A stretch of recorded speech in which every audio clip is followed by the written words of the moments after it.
میں گزارش یہ کر رہا تھا کہ ابھی سے لے کے میرے خیال میں اس گورنمنٹ کی ٹرم کے اندر کرپشن کوئی ایشو نہیں ہے. اچھا آپ کو ایک زمانے میں میں گزارش کروں کہ ایک زمانے میں پچھلی حکومت میں یا اس سے پہلے ماضی میں جب نون لیگ کی بھی حکومت تھی تو کرپشن ایک ایشو تھا. کرپشن کے اوپر بات ہوتی تھی. زرداری صاحب کو مسٹر 10% کا نام نون لیگ کی گورنمنٹ نے دیا, کرپشن کے اوپر دیا. لیکن اس وقت پاکستان جس لمحے سے گزر رہا ہے اس میں کرپشن کوئی ایشو نہیں ہے.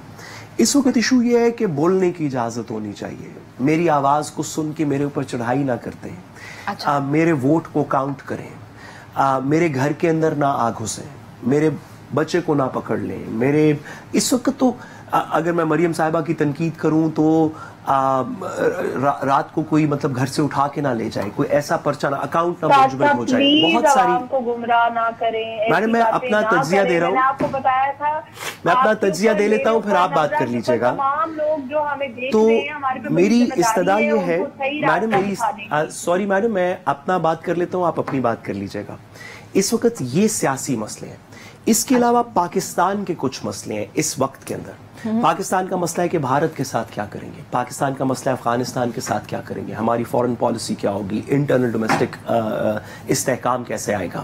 یہ اس وقت کے مسئلے ہیں. کچھ پاکستان کے انسٹیٹیوشنز کے, عدالتوں میں انصاف کیسے ہوگا, لوگ 26ویں ترمیم سے نہ لائیں. لوگ کہتے ہیں کہ عدالتیں جس طرح آئین کے اوپر سپریم کورٹ کے اپنے, ہائی کورٹ کے اپنے ججز کہتے ہیں کہ انصاف نہیں کر رہی.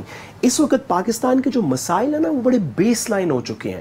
انصاف, خودداری, dignity, right of speech, life, liberty, اس طرح کے مسائل ہو چکے ہیں. جب یہ حکومت چلی جائے گی, مجھے امید ہے کہ جب بھی 10 سال, 50 سال, 150 سال جب یہ چلی جائے گی تو پھر کچھ دیگر مسائل کے اوپر بات ہوگی کہ چلیں اگر بنیادی حقوق کی پامالیاں کچھ بہتر ہو جائیں تو, یعنی کہ مجھے آپ نے دیکھا پیکا, دیگر اس طرح کے بہت سارے قوانین جو اس دور کے اندر پاس کیے گئے, جب ہم ان سے آگے بڑھ جائیں گے تو بات ہوگی نیشنل ایکسچیکر کے اوپر کیسے ہم کسی طریقے سے کوئی مؤثر پہرا بٹھائیں گے.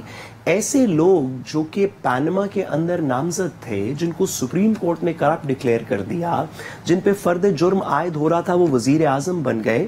اس حکومت کے اندر کرپشن ایشو نہیں ہے.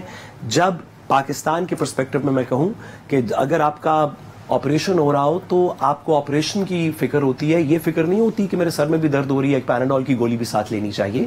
جب آپریشن ہو جائے گا ہم اس سے ریکور کر جائیں گے, پھر پیناڈول کی گولی کھائیں گے. لیکن ساتھ ساتھ بھی انفارچونیٹ نہیں ہے اس میں, اس غریب کا کیا قصور جس کے پاس کھانے کے لیے روٹی بھی نہیں ہے, اور اللہ تعالیٰ کرم کرے گا, انشاءاللہ بہتری ہوگی.